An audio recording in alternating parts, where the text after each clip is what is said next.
bất thế này rồi cần nằm để u kín nằm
sáng tạo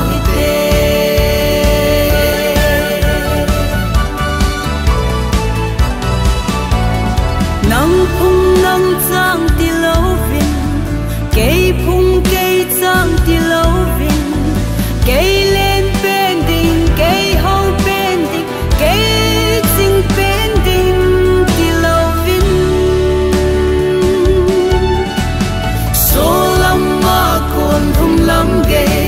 xa lắm mà còn hăng lắm ghê cú kỳ năm tình trên na gam và thế nên hay bé ô số lên hung xa lên hăng ở trên cú kỳ năm số lên hung xa lên hăng ở trên cú kỳ năm phải phải phung khát nín bàn tha khát nín lung ghéo khát nín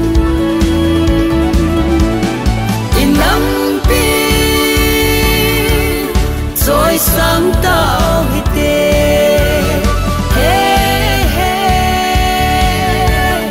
gom sáng tạo hi tê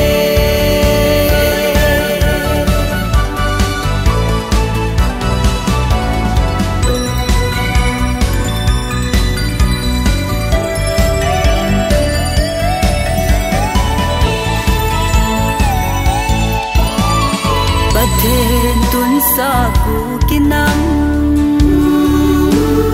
cái thằng át pin giờ lại em nêu phố về cụ cái cha tê đi hầm tu ai kia nã lại đi tha số bố tê phụ ba gam hay miêu bố tê nắm dê trôi sang tê nắm tin ra lại rút pha bố tê nắm mình đây mò bố tê giặt bố số lên hung xa lên hăng ở trên cụ kỳ năm